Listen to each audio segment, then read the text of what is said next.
Nous allons voir ici comment j'effectue la programmation de cette pièce qui est le poteau central de notre table basse que nous sommes en train de programmer en cours présentement. Donc, j'ai effectué l'ensemble du dessin qui m'était nécessaire pour démarrer convenablement l'usinage. Donc, j'ai dessiné mon cube capable. J'ai dessiné ici la pièce qui me sera nécessaire pour le gabarit.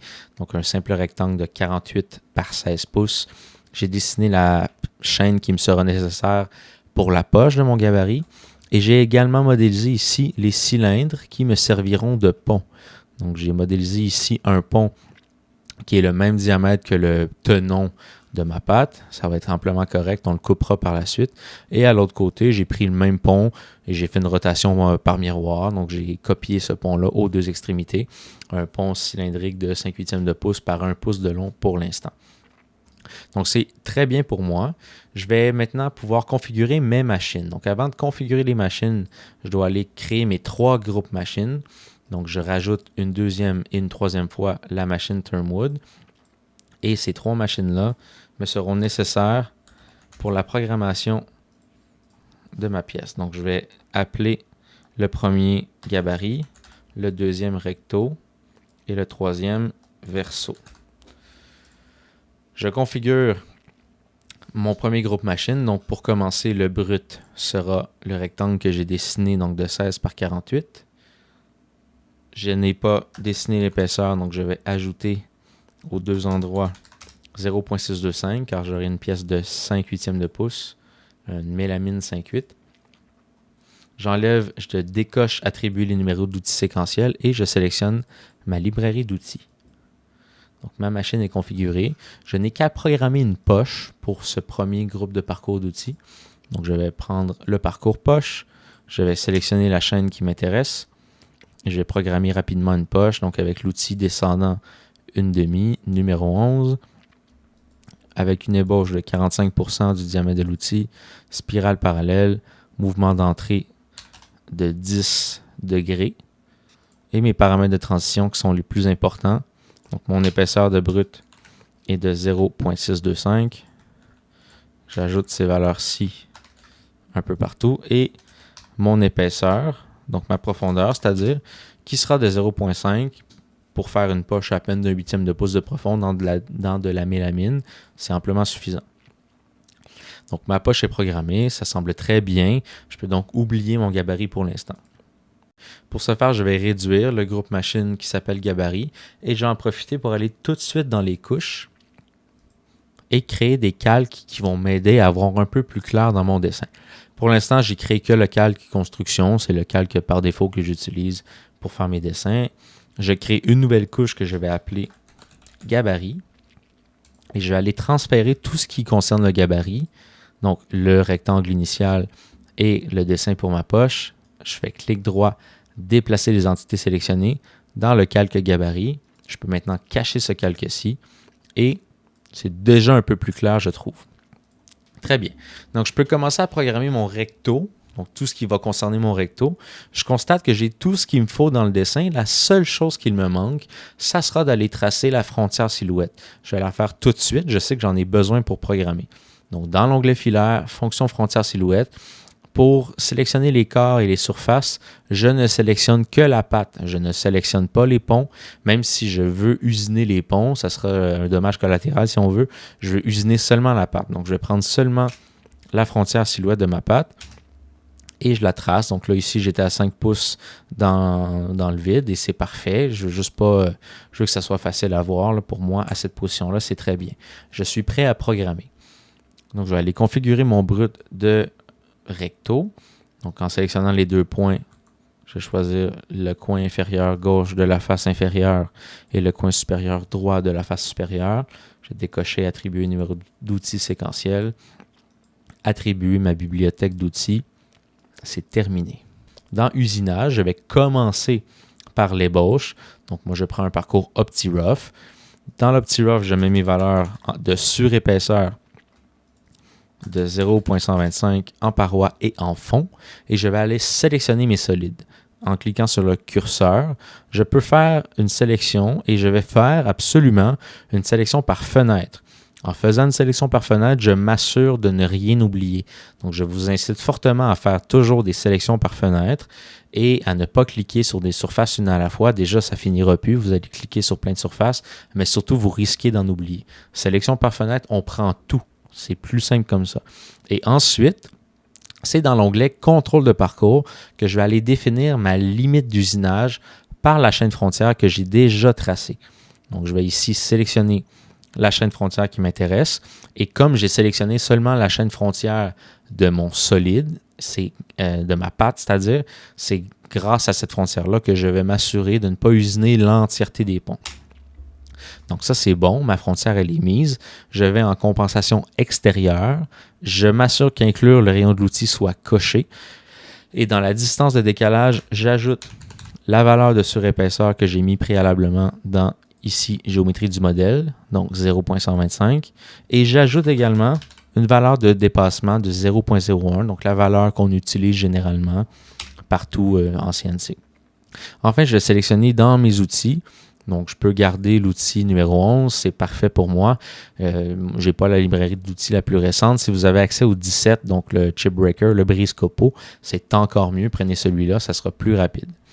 Dans les paramètres de coupe, comme j'ai le numéro 11, je vais aller avec des paramètres que je considérerais conservateurs. Donc, ma distance d'usinage sera de 45%, mon pas en Z en 50%, pas en Z+, de 25%. Si vous avez le numéro 17, vous pouvez aller en distance d'usinage toujours en 45%, mais en pas en Z, vous pourriez mettre 100%. Ça serait très bien aussi. Moi, je reste à 50%. Maintenant, vertical horizontal, je vais m'assurer de programmer les deux valeurs, donc profondeur minimum et profondeur maximum. Profondeur maximum, j'ai besoin d'aller chercher le milieu de ma pièce pour commencer. Donc, je vais prendre le milieu de mon épaisseur ici. Donc, avec le logo présentement, là, la ligne droite à horizontale avec un X au centre, je sais que je sélectionne le centre de ma chaîne. Je peux donc prendre cette valeur-ci. À cette valeur-ci, je retire le rayon de mon outil, donc moins 0.25, et je retire toujours ma valeur de dépassement de 0.01. J'arrive à cette valeur-ci. Présentement, moi, mon cube capable est à 2.25 pouces. Si votre cube capable n'est pas la même épaisseur, ça se peut que votre chiffre varie. Enfin, dans profondeur minimum, je n'ai qu'à aller chercher le dessus de mon cube capable, qui est ici à 2.75. C'est parfait. Dans paramètres de transition, je m'assure de changer le plan de retrait, donc d'augmenter la valeur. Si je prends le dessus de mon cube capable à 2.75, eh bien, j'ajoute au moins 0.5 en valeur. Je pourrais ajouter davantage, mais comme ça, pour moi, c'est très, très bien. Ensuite, je désactive plutôt les entrées-sorties. Je ne veux pas d'entrée-sortie nulle part. Ça fonctionne généralement bien, là, mais souvent, ce n'est pas nécessaire. Ça crée des collisions plus qu'autre chose, donc je préfère les retirer. À l'usinage, souvent, les chutes vont vibrer ou on va avoir des éclats. Donc je préfère les retirer. Enfin, j'ai programmé les retraits de micro-remontées. Donc, les micro-remontées, sans être trop technique, c'est un peu comme les retraits de plan de sécurité, mais c'est des retraits qui vont avoir lieu entre deux passes de profondeur ou entre deux pas d'usinage que Mastercam considérera non nécessaires pour le parcours OptiRough. Donc, les micro-remontées, généralement, on aime bien qu'il y en ait, mais on veut faire attention. Dans la pièce actuelle, je constate que quand on n'active pas cette valeur-là ou quand on la laisse par défaut, parfois, ça crée des collisions qui peuvent faire vibrer la pièce. J'aime mieux éviter. Donc, je vais aller programmer ici. Je vais sélectionner en évitement de collision ou sur déplacement et je vais augmenter la valeur de distance de micro-remontée. Je vais mettre 1 pouce. Ce que ça va faire, c'est qu'il va me faire des micro-remontées qui seront plus grosses. Donc, ça sera pratiquement comme un retrait de sécurité. J'ai constaté qu'en mettant 1 pouce, souvent, les collisions étaient nulles ou pratiquement nulles. Et ça me fait quelque chose de plutôt prudent. Je suis confiant avec ça. J'ai fini de programmer mon OptiRough. Je peux procéder. Oh, et là, je constate que mon OptiRough, je l'ai programmé dans le mauvais groupe de parcours d'outils. C'est pas grave, je vais faire la transition tout de suite. Donc, bon, il est plutôt joli. J'ai beaucoup de retraits en jaune, mais c'est pas trop grave. Ça devrait bien aller. Donc, je vais tout de suite transférer mon parcours d'outils dans le bon groupe. Je vais faire un clic droit maintenu sur mon parcours d'outils. Je vais le glisser dans le groupe de parcours d'outils 2 et je vais faire déplacer après. Très bien comme ça. Donc, mon OptiRough est bien paramétré, bien programmé. Je suis content avec le résultat. J'y vais comme ça. Je peux passer directement à ma finition. Donc, je vais aller sélectionner mon parcours d'outils crête, parce que c'est le parcours d'outils que j'aime bien utiliser pour la forme de la pièce qu'on a actuellement. Donc, crête. Je vais commencer par programmer ma finition directement. Je ferai ma pré-finition par la suite. Vous allez voir, ça va être très rapide. Donc, je sélectionne mes entités de la même façon que tantôt, je fais une sélection par fenêtre. Dans contrôle de parcours, je prends ma chaîne frontière comme étant celle-ci, toujours. J'active point de contact de l'outil, correction à l'extérieur. Je m'assure que inclure le rayon de l'outil soit coché. Et j'ajoute ici la simple valeur de décalage qu'on utilise habituellement de 0.01. Et je vais m'assurer de cocher décalage limité. Pour une raison que j'ignore, le rendu est beaucoup plus propre avec décalage limité, donc on va le faire. Dans Outils, je vais aller sélectionner mon outil sphérique, qui sera ici l'outil numéro 35. Pas le 34, parce que le 34 est trop court. Donc le 34 et le 35 sont deux couteaux sphériques de diamètre d'une demi, mais le 35 étant long, c'est bien lui que je veux pour la pièce ici. Comme ma pièce, elle est très épaisse. Elle fait 2.25, 2.5, dépendamment de la dimension de pièce capable que je vous ai fournie. Donc, elle a besoin d'être assez longue, cet outil-là. Donc, le numéro 35, c'est très bien. Je paramétrai mes vitesses une autre fois. Dans paramètres de coupe, je laisse mon pas d'usinage à 1/10 du diamètre de l'outil. C'est très bien comme ça. Dans vertical horizontal, je n'ai pas besoin d'activer profondeur minimum. Dans un parcours de finition, je prends pour acquis que je veux usiner le dessus de ma pièce et le parcours le calcule pour lui-même. Par contre, je dois limiter sa profondeur. Donc, dans profondeur maximum, comme j'usine en deux faces, puis je veux m'assurer que l'outil n'aille pas trop loin, j'ai quand même pas un outil extrêmement long, là, je vais aller limiter la profondeur comme la même valeur que tantôt, le milieu de ma pièce capable. Donc, je vais cliquer sur le milieu, je retire les mêmes valeurs que tantôt, donc moins 0.25, moins 0.01, j'arrive à cette valeur-ci. Encore une fois, vos valeurs peuvent varier si votre épaisseur de pièce capable n'est pas la même que moi. Moi, j'ai une pièce capable de 2.25. Dans paramètres de transition, je désactive encore mes entrées-sorties. Donc, je mets aucun partout. J'en veux pas. Et mon plan de sécurité, j'avais 3.25 tantôt. C'est parfait. Très bien. Donc, mon parcours crête semble très beau. Ici, je vois que ça couvre l'ensemble de mes surfaces en rouge. Ça déborde un petit peu sur le pont. C'est génial.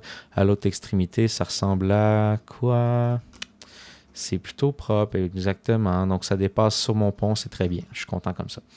Je vais dédoubler ce parcours-là pour créer ma préfinition.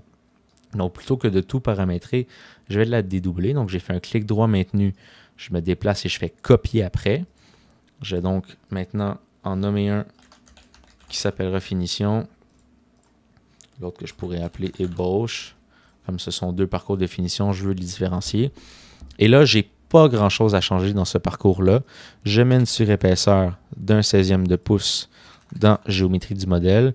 Dans contrôle de parcours, dans les distances de décalage, j'inclus la même valeur que je viens de rentrer, donc je rajoute un 16e de pouce. Et pour que ce soit plus rapide, je vais mettre un pas d'usinage grossier, ici du rayon de l'outil, donc 0.25. Ça me donne un parcours d'outils qui est plutôt grossier, qui est très bien comme ça. Ça va me permettre de faire une pré-finition et mon couteau de finition va faire une coupe très très propre. C'est génial comme ça. Techniquement, ma pièce, elle serait terminée. Donc, si je fais la simulation, j'ai ici l'ébauche. Donc, je vois que mes pas d'usinage sont propres. J'ai des beaux escaliers qui font en sorte que mon outil sphérique ne va pas taper trop dans une matière à une zone spécifique. J'ai un peu de rouge. Je vois que j'en ai encore un petit peu. Je pourrais changer la valeur de micro-remontée pour qu'il remonte encore plus. Mais pour le peu qu'il y a ici, je le sais d'expérience que le couteau ne va pas trop souffrir, ne va pas trop être sollicité, mon bois ne va pas craquer. Je ne suis pas inquiet, ça va bien se passer à l'usinage parce que je vois qu'il n'y en a pas beaucoup.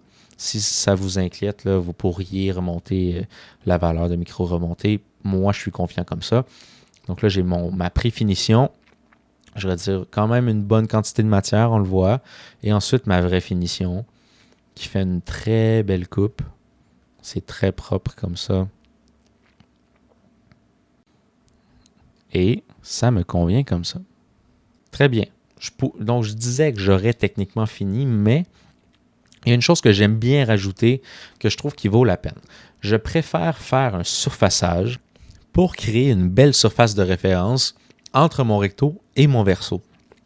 Bien que la pièce que je vous ai fournie, elle semble bien droite, bien d'écart, bien parallèle, il n'y a rien qui me garantit qu'elle va être parfaitement droite du recto au verso.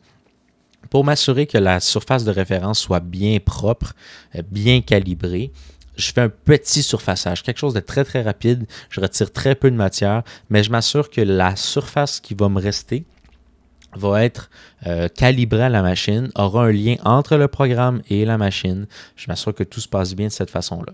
Donc, je vais créer un surfaçage tout simple. Je vais sélectionner la chaîne supérieure ici de mon bloc capable au complet. Je vais prendre l'outil numéro 11 pour faire le surfaçage, mais le numéro 17 fait un très bon travail. Je l'ai essayé, vous pouvez le prendre si vous l'avez déjà. Dans les paramètres de coupe, je ne change rien, c'est très correct, là, ça va aller plutôt vite. Je n'ai pas besoin de mettre de profondeur de passe parce que je sais que je vais retirer très peu de matière. Dans les paramètres de transition maintenant, je vais rentrer des valeurs. Donc, dans le dessus du brut, je vais aller cliquer sur le dessus de mon brut. Ici, mon brut est à 2,75. Donc, j'ajoute ces valeurs-là dans plan de garde et dans retrait. Et dans profondeur, je vais mettre cette valeur-ci, puis je vais retirer, je n'ai pas besoin de retirer beaucoup. Un 16e de pouce serait très bien. Je pourrais en retirer davantage ou même encore moins si on est très serré dans les dimensions. Un 16, c'est très bien. L'important, c'est que je m'assure de venir surfacer l'ensemble de ma pièce. Je mets ce parcours-ci en premier, bien sûr. Et vous voyez, je vais retirer une petite quantité. Je ne toucherai pas à ma pâte. C'est ça qui compte. L'important, c'est qu'on ne touche pas à notre pièce finie, qu'on retire une belle quantité de matière.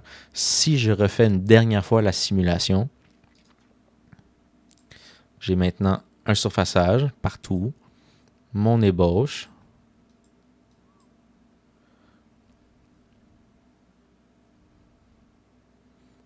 comme tantôt, ma préfinition et ma finition.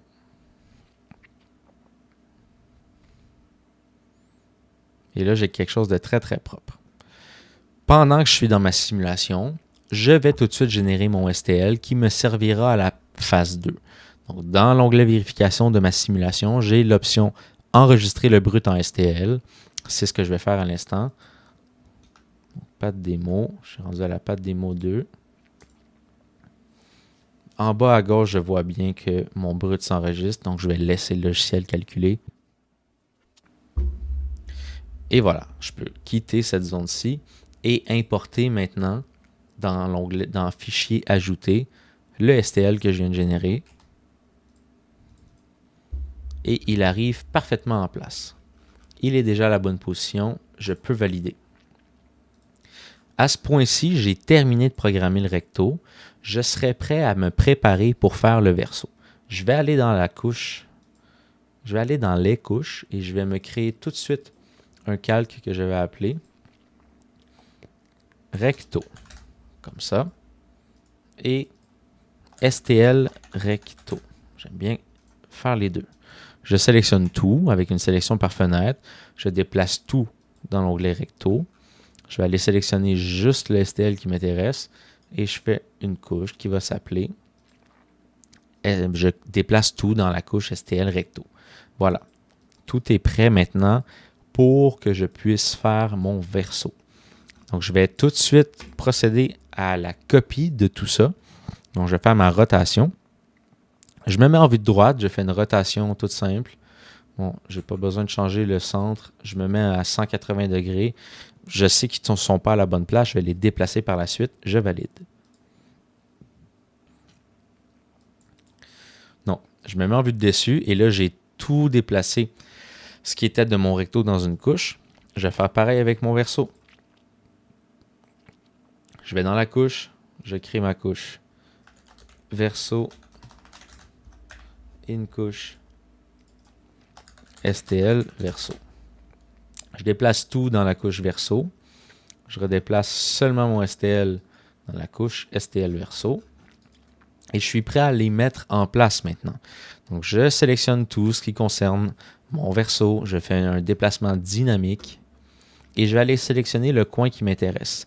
Maintenant, pas le coin de mon brut initial, mais bien le coin de la zone où j'ai surfacé. Donc, je vois ici avec cet onglet-là en triangle que je suis ancré sur le maillage et c'est là que je sélectionne mon coin. Je peux maintenant aller me déplacer parfaitement où ma pièce était au 0. Et de cette façon-ci, je suis parfaitement coïncident avec le gabarit de maintien que j'ai initialement dessiné. Je valide la fonction. C'est terminé. Tout est placé maintenant. Et là, on voit que bon, les solides se chevauchent. Ça serait bien compliqué de programmer comme ça. C'est donc très important d'avoir préalablement défini mes calques. Je peux cacher tout ce qui concerne mon recto et je suis prêt à programmer mon verso. Il me reste juste ça dans mon environnement de dessin, c'est parfait. Donc, dans mon verso, je vais tout de suite configurer mon brut. Mon brut, maintenant, plutôt que d'aller chercher les deux coins, je vais aller cliquer sur le curseur et aller sélectionner le STL que je viens d'importer. Et ce sera ça, mon brut. J'ai simulé la face recto. J'ai fait la rotation, je l'ai mis en place et ça, c'est mon brut pour le verso. Donc, il va apparaître dans la simulation. Je finis de configurer ma machine, je décoche attribut, numéro d'outil séquentiel, je sélectionne ma librairie d'outils, c'est terminé. À ce point-ci, je peux également cacher ma couche de STL Verso, j'en ai plus besoin. Il va juste être dans mon chemin, je veux le cacher, c'est réglé. J'ai tout de prêt maintenant pour faire mon verso, ça va être très rapide même. J'ai déjà préprogrammé les parcours qui vont me servir pour faire le verso. J'ai besoin de tout sauf le surfaçage. Le surfaçage, j'en ai plus besoin parce que j'ai déjà ma surface de référence et je n'usinerai pas une autre face. Donc, je prends ces trois parcours-là, clic droit maintenu, je déplace et je fais copier après. Je crée tout. Il me dit qu'il y a un outil similaire qui existe dans un autre groupe machine. Je le sais, c'est correct. Très bien. J'ai mes trois parcours ici. Et ils sont déjà partiellement programmés. La seule chose que je dois changer, c'est mes géométries. Donc, je vais dans Géométrie du modèle.